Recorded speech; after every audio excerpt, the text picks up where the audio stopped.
¿Qué tal? Bueno. ¿Qué tal? ¿Cómo están? Mucho gusto. ¿Cómo estás? Buenas tardes, encantado. ¿Tenemos lista invitada?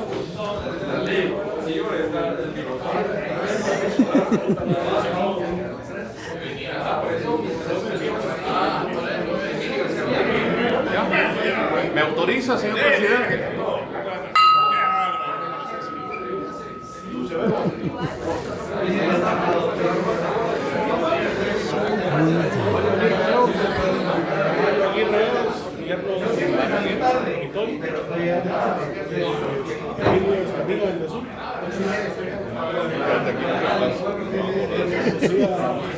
Rodrigo Fernández.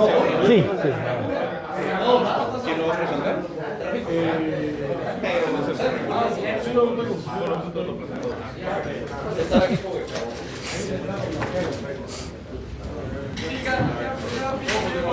Eso debería Miriam.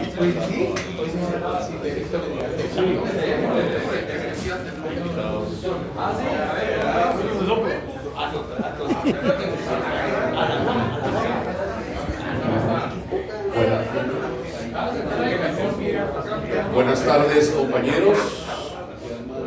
Bienvenidos a nuestra sesión ordinaria del Club Rotario Guatemala del Este, viernes 9 de mayo 2025. Ya se le empieza a ver la sonrisa a nuestro presidente, un mes y medio más De experiencia. estar presidiendo el club.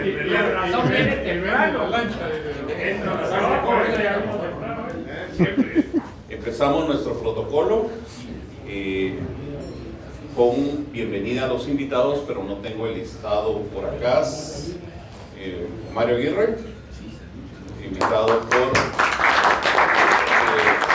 Carlos de León, Itoy de León.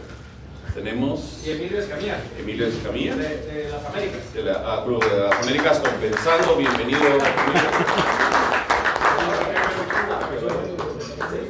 Lucía Valle de Club Rotarac Oeste, bienvenido. Y nuestro conferencista de hoy, el ingeniero, El licenciado, Rodrigo Fernández. Muchas gracias. Procedemos con la invocación, si nos puedes ayudar, Armando. Te agradecemos, Señor. El Señor de los niños, te agradecemos los alimentos que por tu bondad vamos a tomar. Te rogamos nos bendigas a nosotros y a los nuestros, ilumines nuestro entendimiento, denle nuestra voluntad y purifiques nuestro corazón. Te pedimos que des pan al que tiene hambre y hambre de justicia al que tiene pan. Muchas gracias. Don Jaime, si nos puedes ayudar con la jura la bandera, por favor. Bandera nuestra. Aquí juramos devoción perdurable, lealtad perenne, honor, sacrificio y esperanza hasta la hora de nuestra muerte. En nombre de la sangre de la tierra, juramos mantener nuestra actitud sobre todas las cosas, en los prósperos días y en los días adversos, liberar y aún morir, porque debe perpetuamente sobre la patria digna. Muchas gracias. Don Sergio, con la prueba cuádruple, por favor. Que lo que pensamos, decimos y hacemos es la verdad. Es la verdad. Es equitativo para todos los interesados. Es equitativo para todos los interesados. Que hará buena voluntad y mejores amistades. Que hará buena voluntad y mejores amistades. Será beneficioso para todos los interesados. Será beneficioso para todos los interesados. Muchas gracias. Tomamos asiento.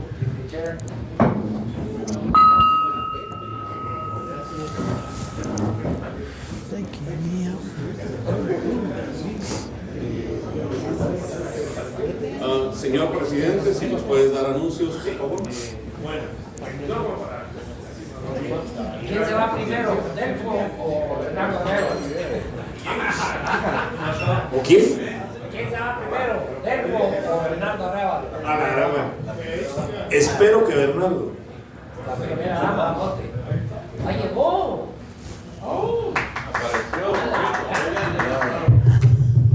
Bienvenido. Ahí no. Ahí no. Al lado de tu hijo sentado se va. Bienvenido, don Eduardo. Qué bueno tener que algo dinámico aquí. Buenas tardes. Qué alegre saludarlos.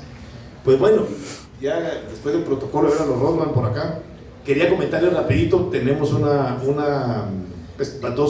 semana que no hubo almuerzo, se canceló, tenemos varios anuncios de presidencia, les quería comentar la forma más breve y rápida para que estén todos enterados de lo que ha pasado en Junta Directiva. Bueno, antes que nada, y después de saludar a todos los invitados que nos acompañan hoy, quería comentarles y recordarles a todos los socios que el próximo 14 de mayo, la semana entrante, tenemos el almuerzo de los 100 años de los Club Rotarios de Guatemala, el Club Rotario de Guatemala, de las Américas, de Guatemala, la ciudad de Guatemala. Entonces, Camino Real, almuerzo, todo de traje, por favor. Creo que es corbata, abajo se te escuche. Totalmente. Todo es almuerzo formal. Es de gala. De gala. Entonces, del club va a ingresar la bandera de nuestro club, nuestro Paz Gobernador, Paz Presidente, mi buen amigo José Moreno. Así que estemos todos acompañándolo para ese evento tan importante, ¿verdad? A vos, José, gracias por llevar eso tan importante. Bueno, y lo ideal es que lleguemos la mayoría de los socios y ese almuerzo. Ya se apuntaron, ¿verdad? En la lista. Los que están en la lista. En la lista. Porque ellos, ¿cómo es? Invitados. Sí, no hay que pagar nada, el almuerzo ya está lleno. Pero siempre si alguno eventualmente no puede ir, avisa y alguien quiere ir, pues se pueden hacer para no seguir el espacio libre. Bueno, entonces esta semana entrante, José, teníamos lunes, martes, algo más del centenario, ¿no, verdad? No. Está la colocación de la rosa el martes, ¿no? La colocación de la rosa el martes. Ajá. Los que quieran ir a la Rosa en el Palacio Nacional de La Paz. Almuerzo el miércoles y hay una galería de arte a partir de la próxima semana. Sí, ¿verdad? ¿Ok? El Tedeo. Tedeum. Teníamos el día jueves, mediodía en Catedral. Sí, el Tedeo es el martes. Martes es. Antes de la Rosa o después vos. Creo que es antes. Lo circulamos en el chat del club para que estemos todos enterados y los que quieran pues acompañarnos, bienvenidos, ¿verdad? Luego otra cosa importante es comentarles rapidito y recordarles los que puedan involucrarse. Tenemos el tema de nuestra no, eso es después, no, lo de la famosa franquicia, que se nos está pasando el tiempo muchis y hemos movido muy poco. Entendemos que si el Congreso no legisla ni para la ley del país que eso le pagan, menos le van a poner coco a lo nuestro, pero sería bueno seguir enfocándonos. Hablamos en Junta Directiva que nos hagamos un petit comité de los clubes que realmente usan la franquicia y lo empujemos. Juanjo lleva la batuta de eso, Jaime está apoyando, el señor Alburés también nos está apoyando, amigo de Francisco, pero sí, teóricamente se vence la franquicia en noviembre y si no la renovamos se va a complicar y ha ayudado mucho, ¿verdad? Entonces, para que todos nos involucremos en lo que podamos para darle terminación a ese tema de la franquicia en buena línea. Sí, Jaime. Solo pasa el periodo de receso parlamentario y se va a pedir una reunión específica con Junta Directiva para que la puedan agendar. Buenísimo. Yo sé que se está viendo el tema de meter en esa franquicia varias más, como la de los bomberos, hay una o dos más, que 5 es para hacer. Entonces, primero Dios sale, pero no podemos dejarlo al tiempo. Luego, rapidito, comentarles, tenemos un tema con Voces y Manos, un tema de importaciones, donde la SAT nos está cuestionando un tema de Chile, perdón, de un tema de una exoneración que tenemos con ellos. Chile son los señores de los libros que por medio del club se reparten en un montón de escuelas de forma gratuita. Entonces estamos trabajando eso para tratar de solucionar la brevedad y estar pues lo más tranquilos con ese tema. Y algo más, JJ. Ya aterrizó el desembolso cabalmente de Buenos Vecinos. Ya ese Global Grant ya no lo fondearon y estamos sacando el primer pago de anticipo. Ese es un tema de filtros de agua Acatenango, ¿qué? Chimaltenango, ¿verdad? Para que estemos enterados todos los socios, ¿cuánto es el monto de ese? Lo que desembolsó la fundación, $85,000. $85,000 es lo que están trabajando. El anticipo que vamos a entregar ahorita de $10,000, que es la primera parte. Anticipo, perfecto. Buenísimo. ¿Algo más, JJ? Sergio, ¿tenemos algo más? Ok. Vamos a ver entonces, si ya no hay nada más, de los demás socios, ¿estamos bien? Entonces, vamos a pasar acá con nuestra invitada de hoy para que nos comente un proyecto que tiene, ¿verdad?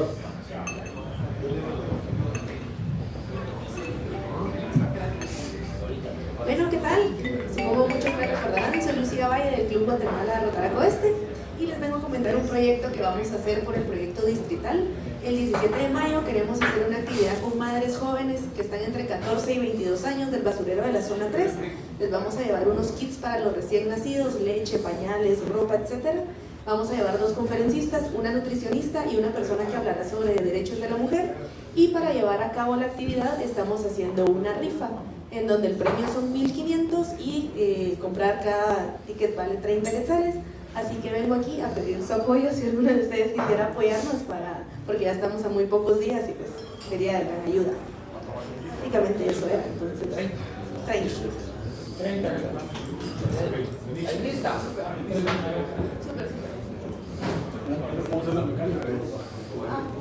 Vale 30 quetzales. Ajá. 3%. ¿Lista? Súper. Entonces, de un sentido de haber ido con usted.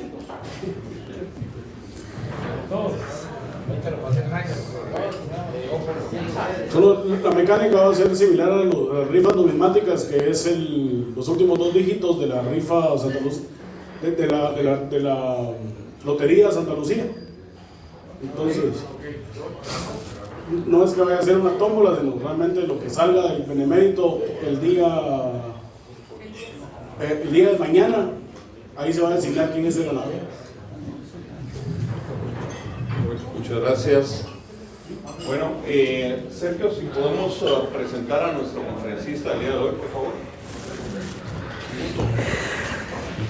El licenciado Rodrigo Fernández. Gracias, JJ.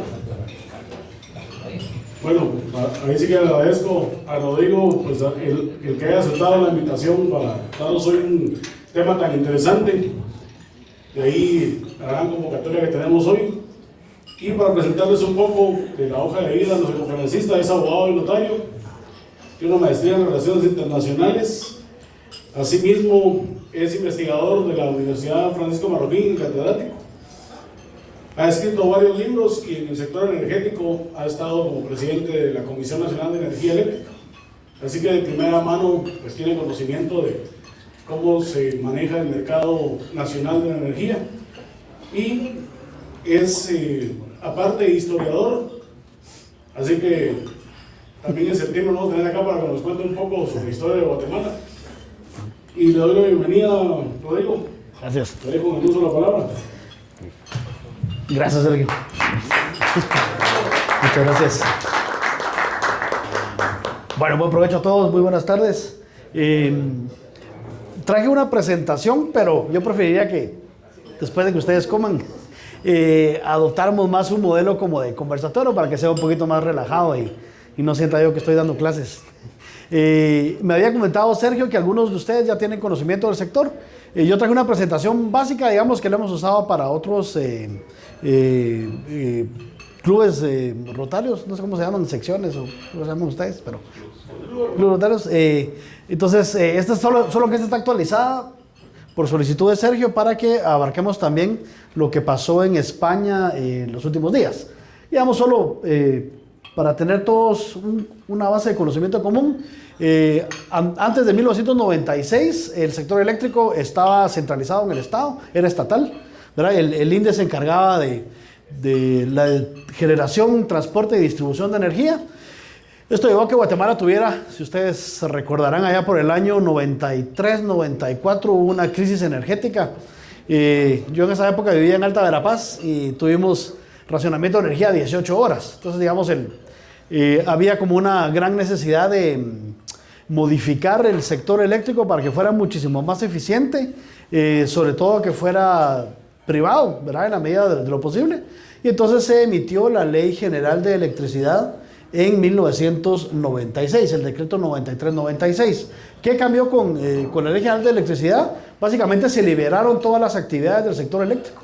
Es decir, la generación y el transporte son libres, solo la distribución de energía, es decir, la energía que recibimos nosotros de nuestra casa es regulada. Por eso es que, por ejemplo, en el área central de Guatemala es Empresa Eléctrica de Guatemala la que da energía y no podemos contratar a otro. Estos son, digamos, monopolios naturales que tuvo que crear la ley para volver el sistema, digamos, eficiente, porque las inversiones dentro del sector eléctrico son muy caras, ¿verdad? Tener redes paralelas no es eficiente en países como el nuestro, con mercados tan pequeños. Entonces, la Ley General de Electricidad estableció que la distribución de energía sí es, digamos, una actividad regulada. Aquí tenemos, digamos, más o menos el panorama normativo, esto solo para que tengamos, como les decía yo, una base común. Está la Constitución Política de la República, la Ley General de Electricidad, la Ley de Tarifa Social, que es, esto ya es una, podríamos decir, una desfiguración del marco normativo, pero digamos que como es de rango de ley, hay que aplicarla. Y luego hay un resto de normas de segundo y de tercer grado que norman toda la actividad del mercado eléctrico nacional. Si te puedo mostrar, Sergio, si avanzamos en una. Gracias. El modelo vigente básicamente es un sector eléctrico desmonopolizado.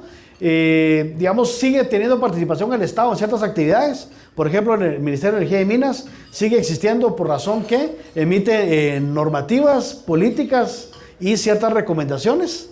Es el encargado, por ejemplo, de verificar que se lleven a cabo los planes de actualización del sistema eléctrico, en teoría para que Guatemala no alcance momentos de crisis.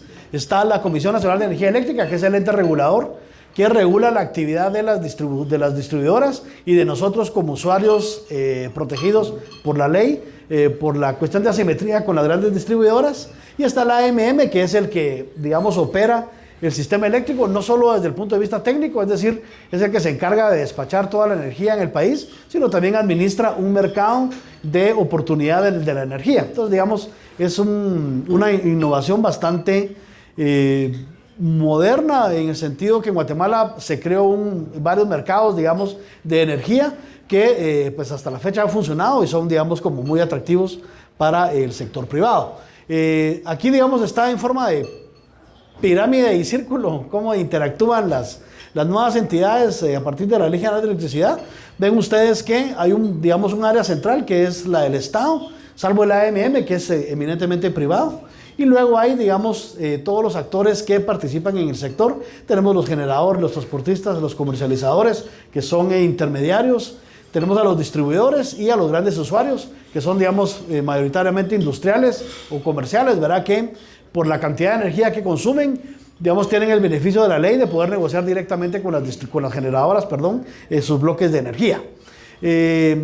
A esto habría que sumarle también que hay un siguiente nivel, que es el mercado eléctrico regional, que el AMM es el que, digamos, autoriza a los generadores para que también oferten en el mercado eléctrico mercado eléctrico regional, que son los 6 países de Centroamérica. Entonces, digamos, lo que vino a traer la ley y luego el Tratado Marco del Mercado Eléctrico Regional fue abrir, digamos, las posibilidades para que Guatemala pudiese alcanzar tarifas de energía, digamos, lo más baratas posibles. En este sentido, digamos, el marco normativo lo que establece son 2 prioridades: que siempre haya energía y que la energía siempre sea lo más barata posible. Entonces, digamos, esos son como los principios. Por favor. Es una pregunta. Sí, dígame. Todo eso está perfecto, clarísimo, pero la comercializadora, ¿por qué no se puede negociar directamente con el generador, sino pasar por alguien que te va a tener un fee o un porcentaje? ¿Por qué no, para ahorrar un poco más? Se puede negociar directamente con el generador. Lo que pasa es que, digamos, el principio de la comercializadora, o por qué funciona una comercializadora, es porque muchas veces hay industriales o comerciales que no les interesa el negocio de la energía, ¿verdad? Entonces le otorgan una representación a la comercializadora y la comercializadora se entiende directamente con el AMM, porque sí hay aspectos técnicos que el AMM exige: presentación de planillas, registro de contratos, que muchas veces, digamos, al gran usuario no le interesa, entonces mejor que se encarguen ellos. Entonces, digamos, por eso es que existe la comercializadora, pero digamos, si uno quiere directamente con el generador, se puede. O sea, no es obligatorio, digamos, ¿verdad? Sí. Sergio, si podemos avanzar con una, disculpados. Este es, digamos, un esquema muy simplificado de cómo funciona nuestro sistema eléctrico nacional. Aquí vemos, digamos, así como bastante esquematizado, cómo se alimenta toda la energía. Aquí vemos, digamos, los principales actores. Bueno, los primeros, la generación, que hay N cantidad de tecnologías. De hecho, vamos a ver que Guatemala tiene un mix importante de tecnologías en la generación, lo que permite que Guatemala sea de los países centroamericanos que más barata tenga la energía. Aquí siempre hay una discusión con los ticos, porque los ticos siempre dicen, no, es que la energía en Costa Rica siempre es más barata. Sí, pero la energía de Costa Rica está altamente subsidiada y en Guatemala está prohibido el subsidio. Entonces, digamos, en Guatemala la energía es barata porque se premia al generador más eficiente. Entonces, lo que busca, digamos, la normativa es que solo se despachen a los más eficientes y que todos busquen esa eficiencia para que la energía sea más barata. En Costa Rica, como es el modelo anterior, el ICE es el que, digamos, subsidia y es una caja negra, ¿verdad? En realidad nunca se sabe realmente cuánto cuesta el megavatio, digamos, porque hay un montón de subsidios cruzados ahí. Entonces, solo por si algún tico le viene a presumir, ya tenemos que contestarles. Luego tenemos... hay una constante en Guatemala que es interesante, que ha estado reflejando el crecimiento de los picos de demanda constantemente. Hasta antes y esto es interesante porque hasta antes de la pandemia, el pico de demanda, es decir, se hace una medición todos los días. Al momento de mayor consumo, el AMM, digamos, como que le toma una foto del sistema y lo publica. Eso se llama pico de demanda. Hasta antes de la pandemia, el pico de demanda se había manejado entre 1.600 y 1.700 megavatios. A partir de abril, digamos, del 2024, ya se superaron los 2.000. Entonces, digamos, es una cuestión extraña en Guatemala que a partir de la pandemia se empezó a crecer el consumo de energía eléctrica en vez de otros países que empezó a decrecer. Esto, digamos, tiene como varias interpretaciones, principalmente que hubo mucho emprendedor que vio oportunidad en la pandemia en Guatemala y empezó a crecer cierto sector comercial y pequeños industriales que empezaron a alimentar precisamente la punta de demanda. Al día de hoy, si mi memoria no me falla, no actualicé la presentación, pero antes de venirme lo vi todavía. El pico de demanda, el último que se registró, ya ronda los 2.600 megavatios. Quiere decir que Guatemala ha estado continuamente creciendo, digamos, en cuanto a consumo. Actualmente Guatemala tiene una capacidad de generación efectiva de 3.400 megavatios. Entonces, digamos, ¿por qué hay un diferencial? Porque Guatemala tiene sobreinstalada su capacidad gracias a la Ley General de Electricidad. Entonces se cubre el principio de garantizar el suministro. Es decir, Guatemala, digamos, hasta el día de hoy no tendría riesgo de quedarse, digamos, en déficit de energía porque el parque generador sobrepasa por 1.000 megavatios, digamos, esa capacidad. Ahora esto, como el sector de consumo de energía en Guatemala es muy dinámico, regularmente lo que se busca es que se mantenga creciendo, ¿verdad?, el mercado de oferta de energía. Vamos a ver que, por ejemplo, en el año 2023 se lanzó una licitación para aumentar 600 megavatios de energía. Pero ahí por cuestiones políticas hubo un desincentivo del propio ministro de Energía del momento que saboteó un poquito, digamos, esa generación. Entonces Guatemala, digamos, se está acercando, digamos, no quiero ser alarmista, pero digamos en un sentido teórico, digamos, Guatemala se está acercando a ese déficit de energía porque no ha mantenido el crecimiento de la oferta en una constante. Entonces, digamos, en los modelos teóricos es peligroso, entre comillas, digamos, que estemos tan cerca ya de esa capacidad efectiva. Sin embargo, Guatemala también tiene otras salidas. Guatemala tiene el mercado eléctrico regional, del cual Guatemala es un exportador neto, pero puede importar energía. Y Guatemala también tiene una interconexión energética con México, que originalmente era para que Guatemala comprara a México, pero desde el año 2019 Guatemala le empezó a vender a México energía. Entonces, digamos, Guatemala se ha vuelto un hub interesante para el tema de la energía eléctrica. Actualmente la matriz energética tiene esta composición, digamos tiene un 44% de energía hidroeléctrica, tiene un 19% de biomasa, que es sobre todo los cañeros, ¿verdad? Que queman el bagazo, tiene un componente del 30% de térmico no renovable, búnker, diésel, todos los no renovables, tiene un fotovoltaico creciendo del entre 3 y 4%, tiene un pequeño componente de geotermia y tiene un eólico también en crecimiento.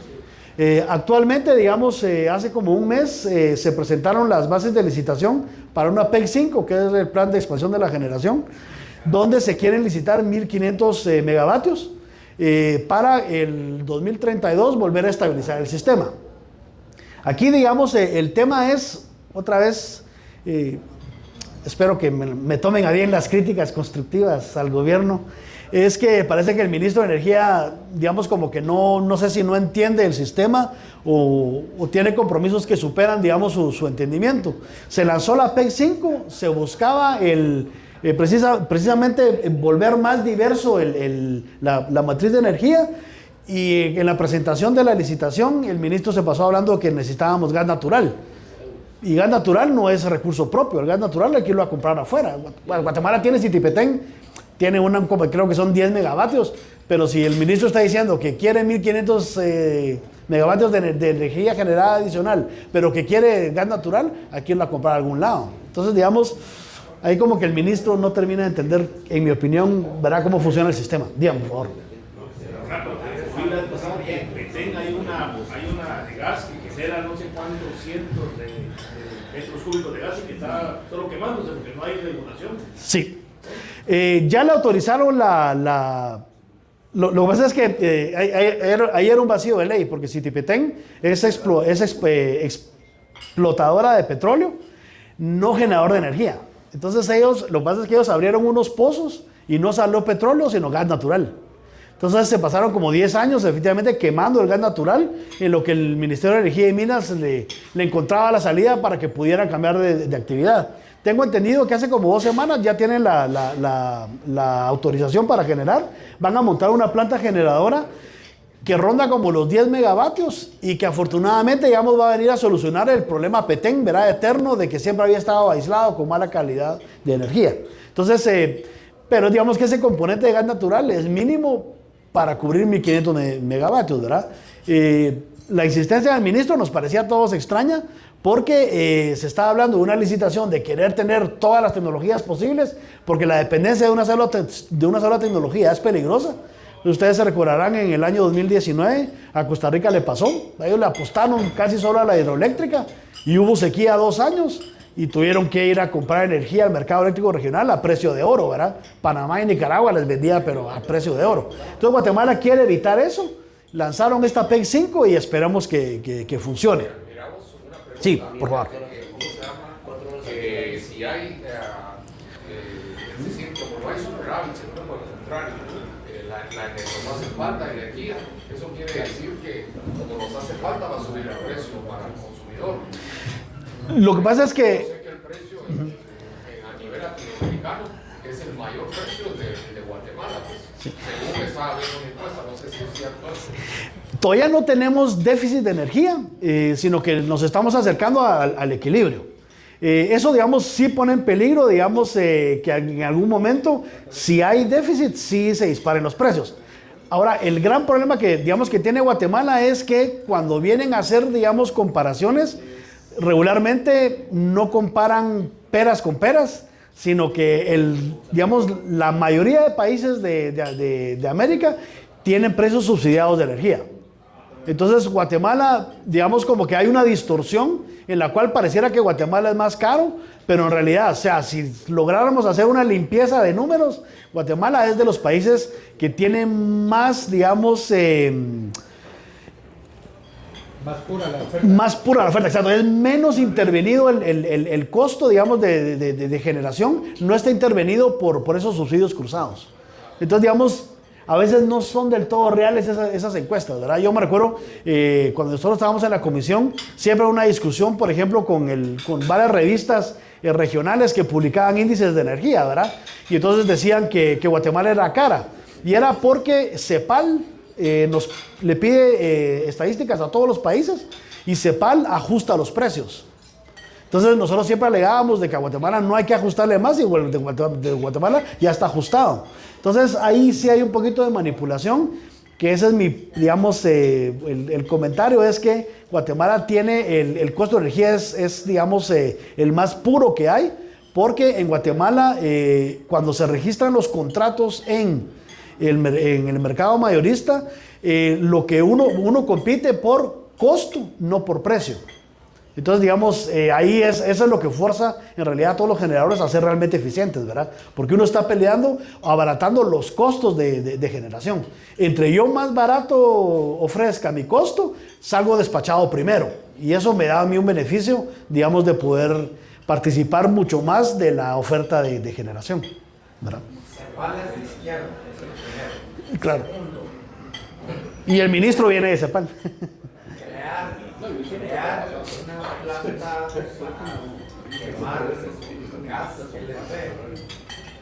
Eso es 1 o 2 años de construcción. Y segundo, lo van a poner en la frontera con México o lo van a poner en el puerto. Porque en México ahí están las tuberías de gas, pero si lo quieres poner en el puerto, ahí tienen que venir los barcos y toda la estructura para poder descargar, de compresar el gas. Entonces, ¿qué van a hacer? Ahí suena que el ministro viene con alguna prebenda ya incluida. Gracias. Lo dijo usted, no yo. Sí, precisamente la inquietud que causaba la presión del ministro por el gas natural es eso. Digamos, todas las corridas que se han hecho en el Ministerio de Energía y Minas para evaluar si vale la pena tener gas natural en Guatemala, nos han dicho que no. Digamos que el gas natural empieza a ser atractivo en Guatemala a partir de 2035. Yo imagino que la presión de Estados Unidos por vender gas natural es la que, digamos, se traduce en la inquietud esta del ministro, pero efectivamente es demasiado caro. Hay planes para interconectarnos con Tapachula, con Pemex, para un gasoducto que en teoría debería llegar a Palín y ahí va a haber una gran planta de procesamiento. En realidad esos planes se atrasaron porque Pemex mismo aceptó allá por el 2020 que no tenía la capacidad para desarrollarlo. Entonces eso le dio un respiro a Guatemala. Pero sin embargo ahora con la venida de este nuevo ministro ha venido más presión para incluir gas natural en el mix de energía. Insisto, en la experiencia que nosotros tuvimos en el Ministerio de Energía, yo fui viceministro de Energía precisamente, las corridas nos decían que era demasiado caro, ¿verdad? Entonces lo que implica eso es que por el lujo de tener una nueva tecnología más, nosotros como consumidores lo vamos a tener que pagar de todo modo, ¿verdad? Esos costos, esos sobrecostos se van a diluir en el mercado, ¿verdad? Entonces no es, digamos, competitivo. Esperemos que si se hace la licitación propia demuestre que el gas natural no es competitivo por las razones que usted decía, precisamente. La de Citipetén es consumo de recurso propio y es a riesgo del generador, ¿verdad? Entonces eso no nos afecta a nosotros como consumidores. Bueno, aquí tenemos esta otra gráfica. Esta es interesante porque marca, digamos, cómo también el consumo guatemalteco ha ido cambiando históricamente. Antes, por ejemplo, los picos de energía se daban entre las 8 de la mañana y las 12 del mediodía. Ahora vemos que ha estado variando un poquito y se ha ido desplazando a horas de la noche. Hay ahora actualmente la empresa eléctrica de Guatemala ofrece beneficios se llaman de punta de banda. Digamos, si uno consume a gran, digamos, volumen de energía en ciertos horarios, sobre todo en horarios de la madrugada, la energía sale un poquito más barata. Entonces, digamos, muchos grandes usuarios han adaptado sus consumos para ir desplazando la punta. Guatemala lo que tenía originalmente era completamente una V invertida, digamos, en consumo, y la Ley General de Electricidad y otros, digamos, incentivos han ido como variando o logrando variar precisamente toda esa curva, lo cual es importante porque, digamos, se reparte la tensión sobre el sistema, ¿verdad? Si se hubiese mantenido la V invertida, habían horas de mucho estrés en el sistema que lo vuelve vulnerable, ¿verdad? Entonces aquí lo que hicimos, digamos, lo que representa, esta gráfica es que ya se logró como dispersar esa tensión. Te molesto, Sergio, disculpame. Aquí. Una pregunta sí, gráfica. Por favor. Esa gráfica es por regresar. Oferta. Esta es de consumo. O de precio. Esta es de consumo. Sí, digamos, aquí lo que vemos es una fotografía de cómo consume el guatemalteco energía durante el día, digamos. Y aquí están las horas, digamos, ¿verdad? Ahora, mi percepción es que el pico de banda de punta se ha estado estabilizando bastante con respecto a la banda intermedia. Sí. O sea, antes era más grande la jorobita. Es que era así. Ajá. Y ahora es más rectecita. O sea, no hay una diferencia muy marcada entre la intermedia y la punta. Sí. ¿Eso a qué se deberá? Eso se debe a que en Guatemala, digamos, los consumidores de energía cada vez, digamos, son consumidores menos intensivos. Es decir, lo que nos debería de decir esta curva es, digamos, que hay menos consumo industrial o más eficiente consumo industrial, hay menos consumo o más eficiente comercial, y que el gran consumidor se ha desplazado a los servicios. Entonces, digamos, por ejemplo, lo que vemos aquí entre las 18 horas y las 22 horas, antes era puro consumo doméstico, ¿verdad? Uno llegaba a la casa y a lavar trastos o a ropa y planchar y todo en este horario. Ahora ha sido desplazado por otro tipo de empresas, sobre todo los call centers, que tienen un consumo intensivo y por eso se estabiliza en esas 4 horas, ¿verdad? Antes era ese pico que usted dice, ¿verdad? Que era así como supermercado. Ajá, ahora se ha ido como diversificando por razones de estos consumos intensivos que tienden a estabilizar. También es cierto, digamos, que cambió la curva a la que usted se refería, porque el guatemalteco, a partir de, si ustedes se recuerdan, vamos a ver si tenemos memoria histórica. En el 2017, el INDE empezó a eliminar a consumidores de la tarifa social. Digamos, hasta el 1900, o sea, entre 1997 y el año 2016, el subsidio era de 0 a 300 kilovatios, les aplicaba un subsidio. El INDE lo fue eliminando y ahora creo que es de 0 a 90. Esto lo que quiere decir es que forzó a los consumidores a ser más conscientes en sus consumos. Entonces se dio, por ejemplo, eliminación de bombillas incandescentes. Antes, ¿verdad? Uno dejaba una luz encendida en un corredor toda la noche. Eso cambió con esos consumos porque ya lo pagábamos nosotros. Y entonces se dio, digamos, un traslado de tecnologías también, ¿verdad? Empezamos a consumir LED, luces frías y todo eso cambió, digamos, los hábitos. Entonces, por eso es que cambió completamente esa configuración. Sí. ¿Cuánto del consumo de electricidad es industrial y cuánto es hogar, digamos? Yo no sé si aquí tengo esa gráfica. Antes era más el doméstico. Yo me recuerdo que después de la pandemia hubo un gran cambio de consumos y empezó a crecer el consumo comercial e industrial. Pero si me da un chancecito, yo con Sergio le mando los porcentajes. Entonces, antes, la hora pico, digamos, la hora más fuerte era en la noche. Sí, así es. Era de 6 a 10 de la noche, sí. Ahora se ha consumido más en el día, entonces. Se ha ido desplazando exactamente y ahora, digamos, las horas de consumo intensivo se han ido como repartiendo a lo largo del día. Entonces, digamos, por ejemplo, hay mucho consumo entre las 10 de la mañana y 12 del mediodía. Es como un consumo, digamos, intenso, estable. Luego baja el consumo en la tarde y vuelve a subir en la noche. Insisto, se debe a cambios, digamos, nuestros de consumo, pero también aquí hay muchos, digamos, servicios que funcionan ahora también en la noche, ¿verdad? Los call centers, ¿verdad? Para atender a... Exactamente. Ajá, que eso no pasaba antes. Y ahora esto es mínimo, digamos, pero sí hay un desplazamiento a que no había pico en las madrugadas, digamos entre 2 y 5 de la mañana. Ahora hay un pequeño crecimiento de energía porque EXA habilitó, digamos, esas como bandas horarias para mejorar precios y algunos se han adaptado a eso, ¿verdad? O sea, yo no me levanto temprano a lavar ropa, pero habrá gente que sí se levanta tempranito para hacerlo, para aprovechar, digamos, ese tipo de ventajas, ¿verdad? Bueno, aquí vemos un mapa donde se ven las áreas de distribución de energía. Guatemala tiene, digamos, 3 grandes distribuidoras y tiene 17 pequeñitas. La parte celeste es EXA, es el área central, ¿verdad? Departamento de Guatemala, Zacatepec y Escuintla. En azul oscuro está de ORSA y en occidente está de OXA, que es en Herguate, que es la que distribuye en las grandes regiones del país. Y los puntitos amarillos son la presencia de empresas eléctricas municipales, que eso, digamos, es un remanente histórico desde la época de Ubico. La electrificación del interior del país, como nadie la hacía, las empezaron a hacer privados o las municipalidades. Y luego las municipalidades compraron redes de privados y se quedaron, digamos, como Shela, como Huehuetenango, tienen empresas eléctricas municipales a raíz de este fenómeno. La Ley General de Electricidad permitió la coexistencia, entonces por eso tenemos esas pequeñas distribuidoras. Sí, Diana. Una pregunta. Hablaba aquí con alguien del club que sabe de desarrollo, que es un negocio. Ajá. El tema de la distribución, porque ya hay muchos carros, pero pocas carreteras.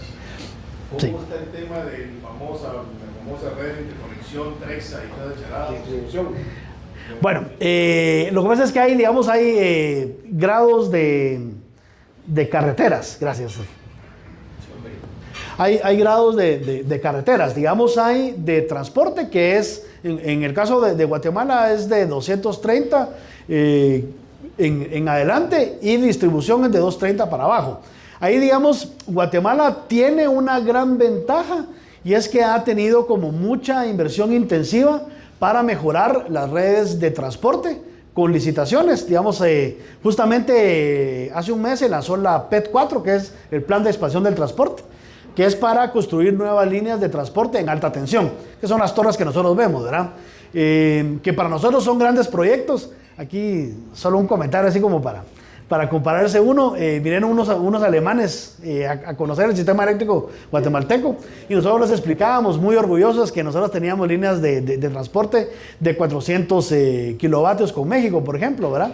Y el alemán se reía porque él decía que ellos tenían líneas de intercambio con Dinamarca, por ejemplo, de 2.000, 3.000. Entonces nosotros muy orgullosos con nuestra linita y al alemán le causó gracia, pero hay, obviamente, ¿verdad? Son diferentes realidades.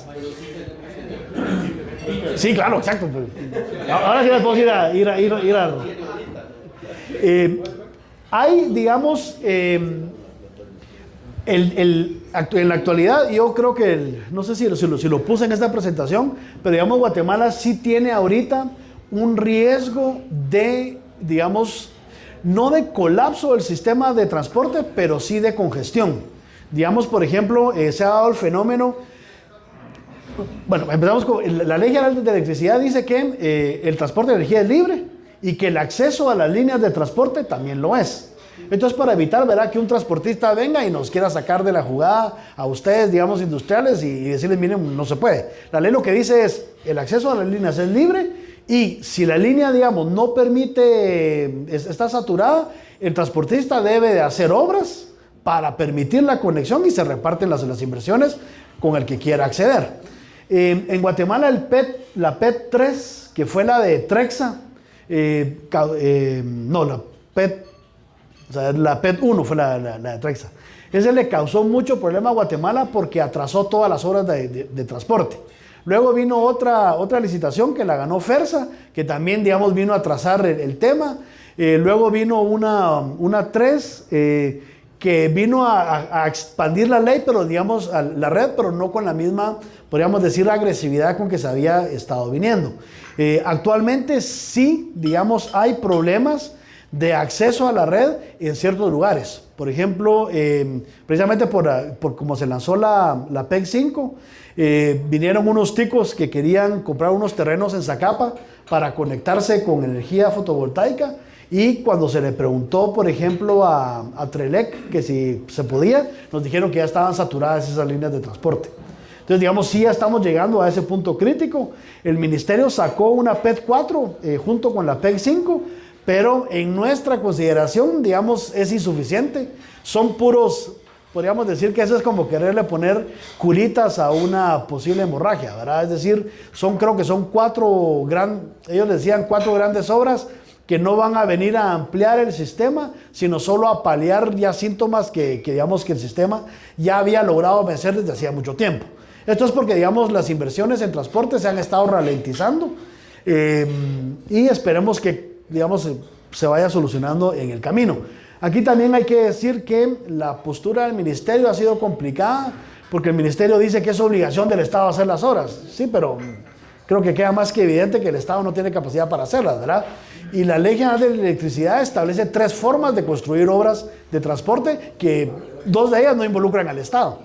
Entonces, digamos, hay una visión estatista en este gobierno que también ha ralentizado más el remedio para el transporte. Porque dicen que lo haga el INDE. Bueno, pero el INDE tiene 1.000 millones de cosas que hacer, ¿verdad? No sé si...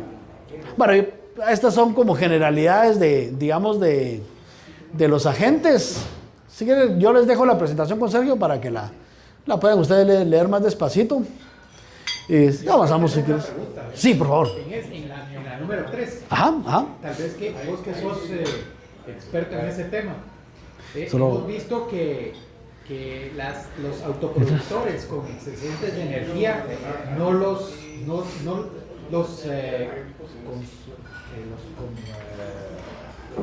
los que son mayores de 100 kilovatios,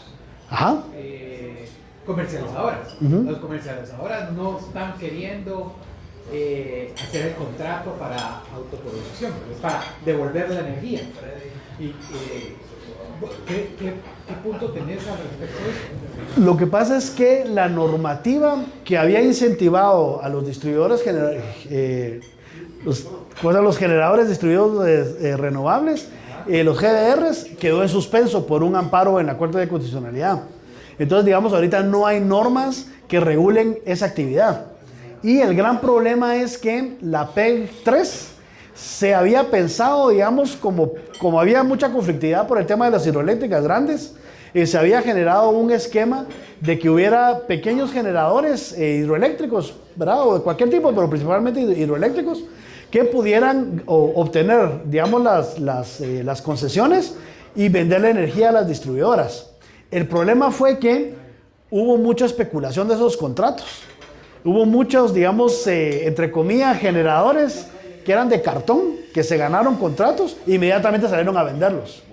Y lo que pasó es que ya nadie, al final colapsó, digamos, el mercado de esos contratitos, porque era pura especulación, y hubo muy pocos que construyeron sus obras y muy pocos que cumplieron con las obligaciones que la distribuidora exigía para recibirles energía. Entonces, digamos, ahí lo que se creó fue una burbuja que al final, a pura, digamos, especulación, se reventó. Entonces, ahora, digamos, las comercializadoras muchas veces lo que hacían era, digamos, consolidar contratos e irlos a vender a las distribuidoras, quedaron mal.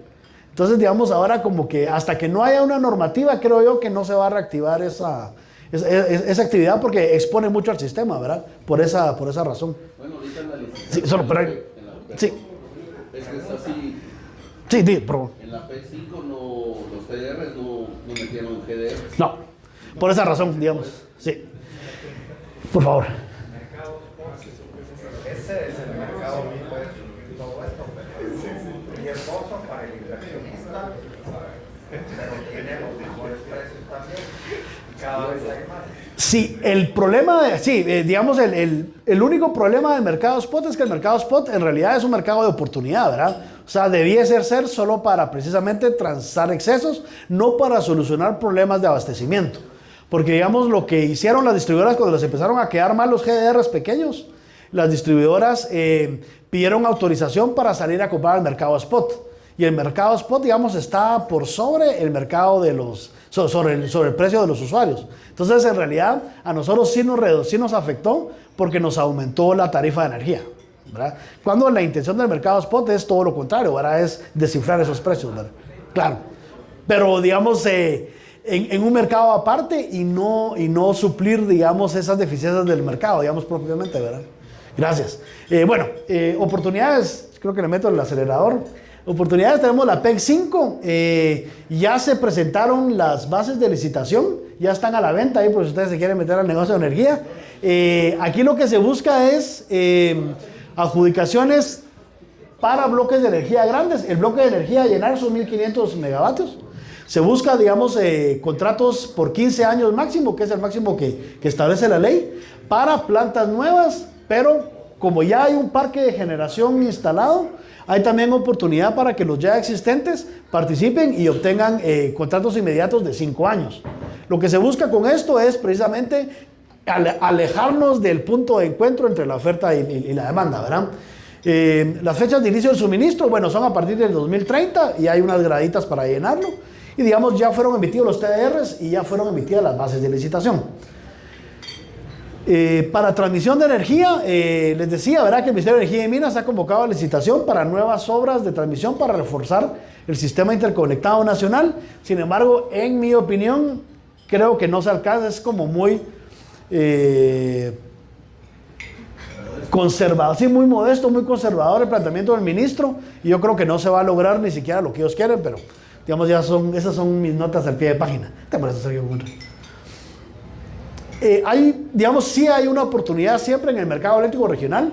Aquí, digamos, cada país va a su propio ritmo, pero digamos, Guatemala ha sido tradicionalmente un exportador neto de energía. Como los precios los costos de generación de Guatemala son más baratos, cuando Guatemala sale a ofertar al mercado regional, regularmente, digamos, garantiza que el generador guatemalteco siempre coloque sus bloques de energía. Aquí esto genera otros problemas de tipo político. Por ejemplo, cuando el precio de Guatemala era más barato, lo que hacía El Salvador era que alegaba fallas técnicas para que los salvadoreños no compraran energía más barata de Guatemala y proteger su mercado, y se desconectaba. Digamos, ese tipo de precios ya son cuestiones políticas de los países, y Guatemala, digamos, tiene una posición en la CRIE. Hay un regulador regional que es la Comisión Regional de Interconexión Eléctrica, que muchas veces Guatemala está sola, Guatemala y Panamá, que son precisamente los dos extremos del istmo, tienen los mercados más funcionales, digamos, de la región, y muchas veces, digamos, las decisiones de la CRIE son por mayoría. Entonces, regularmente le afectan a Guatemala porque se arman bloques de políticos, ¿verdad? Y entonces Guatemala salía afectada. Pero, sin embargo, es un mercado que es interesante ya sea para comprar o para vender energía. Bueno, y ya para terminar, solo un pequeño análisis de lo que pasó en España y Portugal. Originalmente, cuando planteamos que viniera a hablarles hoy, la inquietud de Sergio era si podía pasar en Guatemala un apagón como lo que había pasado en Portugal y España. La respuesta es, digamos, sí, aunque sea una mínima posibilidad, ¿verdad? Nunca hay certezas, ¿verdad? En las cuestiones humanas es posible. Sin embargo, creo yo que es útil entender qué pasó en España. Yo usé, aclaro de una vez, fuentes del operador del sistema de Francia, no de España, porque en España ya se volvió un tema político, ¿verdad? Entonces Pedro Sánchez está ahí tratando de darle vueltas y encontrarle 1000 excusas para no encontrar la verdad. Hay no sé cuántas comisiones ahorita integradas para ver qué pasó. Realmente, yo lo hablaba con uno de mis hermanos en Guatemala, digamos, el AMM sabe inmediatamente en cuestiones de minutos qué pasó, ¿verdad? O sea, exacto, o sea, eso es... Ahora en España, por razones obvias, se volvió un tema político y se ha estado complicando. En Guatemala, digamos, es cuestión de minutos o exageradamente de horas el saber qué pasó, ¿verdad? Ahí es pura cuestión de decisión política. Pero digamos que solo aclarando que, precisamente lo habíamos hablado con Sergio, una de las grandes ventajas que tuvo España para lograrse recuperar, pese a que fue lentísimo, es que España está interconectada con Francia y con Marruecos, y que precisamente para poderse recuperar tuvieron que, digamos, consumir energía venida de esas interconexiones. España ya le estaba echando el muerto a Francia, de que Francia se había dejado caer a España, luego lo vamos a ver, pero ahí son normativas de seguridad del propio sistema, es decir, ¿verdad? Es lo que, como en el avión, ¿verdad? Cuando caen las mascarillas, dicen primero póngasela a usted y después póngasela al vecino, ¿verdad? Esos son criterios de pura operación de seguridad. Yo les dejo la presentación, como les digo, para que la lean más despacito, pero digamos, lo que sabemos es que por razones que en España aún no se han esclarecido, que las inestabilidades, en el sistema empezaron por un despacho desmedido de energía solar. Aquí obviamente el criterio era económico, la energía fotovoltaica es más barata, metamos ahorita todo el bloque de energía. Sin embargo, vamos a ver después que el operador francés hace una crítica muy interesante que dice, señores, eso no es O sea, no piensen solo en lo económico porque hay otras implicancias. Entonces lo que hubo fue una gran oferta de energía fotovoltaica que se entró a despachar y que empezó a causarse, que puedo regresar un poquito, disculpa, a la otra, perdón. Ahí. Empezó a causar inestabilidades en el sistema. A las 12:32 la potencia empezó a causar fluctuaciones y ahí se da un problema. Como España no es una isla, sino está interconectada, esas fluctuaciones se contagian. Entonces lo que dijo Francia, ay, yo me salgo, me abro las líneas y que vea España qué hace. Y entonces regularmente con los sistemas interconectados, que le ha pasado a Guatemala, digamos muchas veces Guatemala ha tenido apagones que no han sido culpa nuestra. Los últimos 3, 4 grandes apagones que hemos tenido, yo me recuerdo en 2019, 22 y como el 23 hubo apagones originados en Panamá. El sistema es, digamos, como estamos interconectados, hay normas de seguridad en Centroamérica, por ejemplo el EOR, que es el ente operador de toda la región, tiene ciertos criterios de seguridad que dice, si las oscilaciones, que son los picos de energía, no rebasan tal y tal número, permanezcan todos conectados porque se va a estabilizar el sistema. Ahora, si pasan de cierto número, señores, sálvese quien pueda, ¿verdad? Y entonces, porque precisamente los rebotes de energía, regularmente como son flujos, le pegan a las puntas del sistema, ¿verdad? Panamá y Guatemala. Entonces, digamos, si los países, digamos, de en medio no logran absorber esas grandes contingencias, van a reventar a Guatemala o a Panamá. Eso fue lo que pasó, digamos, en España. Las oscilaciones fueron demasiado fluctuantes y Francia dijo, chao, y abro mis líneas y España que vea qué hace. Y entonces que es interesante, todo esto es información del operador de la red francesa. Ellos dicen, las fluctuaciones violentas se salieron del rango crítico de frecuencias. Entonces dijo, esto se va a toda Europa, porque Francia tiene 16 interconexiones con España. Entonces dijo, aquí no vamos a ir todos diría yo, al toilet, ¿verdad? Entonces dijo, me abro. En cuestión de segundos, entonces, la energía eólica y solar se interrumpieron y se perdieron instantáneamente 15 gigawatts de energía. Es lo que es un hoyo negro, ¿verdad? Entonces todo el sistema español colapsó.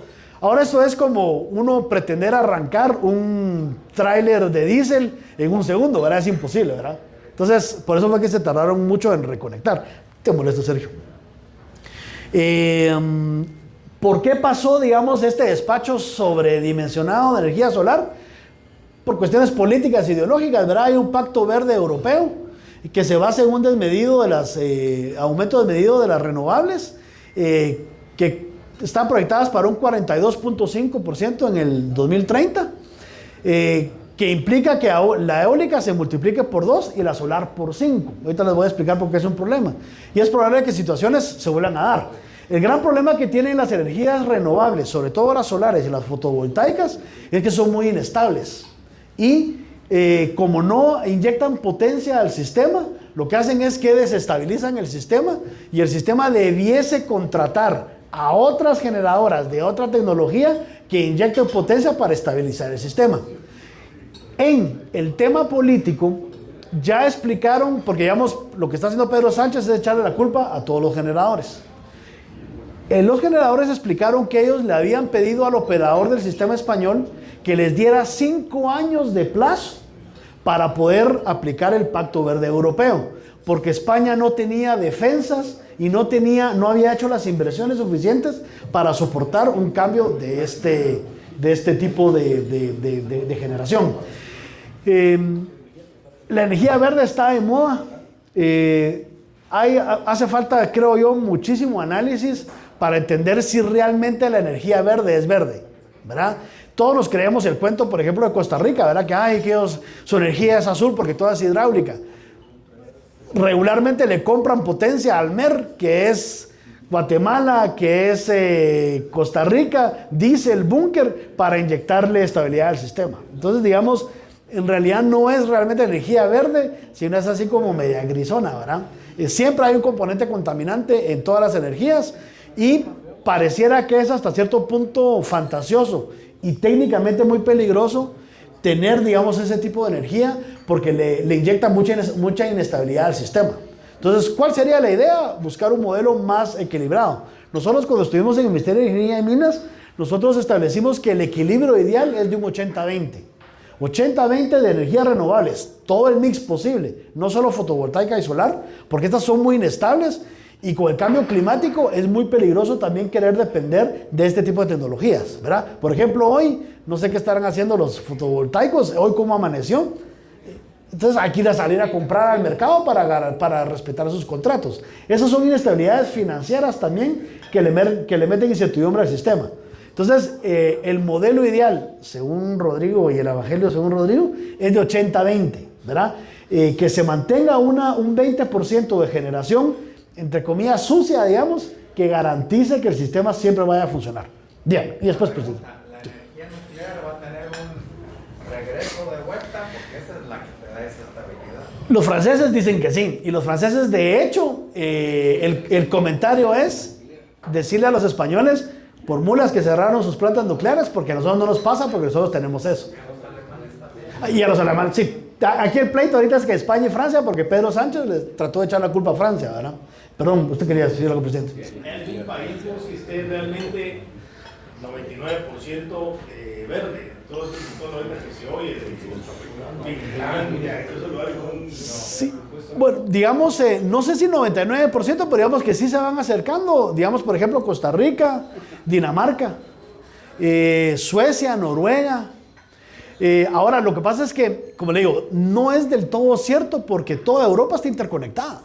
Entonces, realmente, o sea, su generación local puede ser verde, pero la estabilidad del sistema se la van a ir a comprar a los nucleares, por ejemplo. China es la fábrica del mundo. China, que es el ejemplo de un país industrializado más que Estados Unidos, ¿cómo está su Carbón. Carbón es el pilar de la generación de energía de China, es el carbón. Y por eso es que ustedes ven que China invierte muchísimo en otro tipo de inversiones para blanquear su contaminación del mundo. Ellos dicen, para disminuir su huella de carbono. Porque la de China es pesadísima. Y los chinos saben muy bien que, por ejemplo, la capacidad industrial de un país se pierde si yo cierro mis grandes plantas de generación base. Es decir, nosotros si vamos a depender solo de energía solar, digamos, las probabilidades de que dentro de 20 años no podamos ni echar a andar una licuadora son grandes, ¿verdad? Porque no hay potencia. Y la potencia en Guatemala se diferencia, pues digamos, en Guatemala hay mercado para la potencia y para la energía. La energía es más barata y la potencia cada vez se vuelve más cara precisamente por esos cambios de criterios.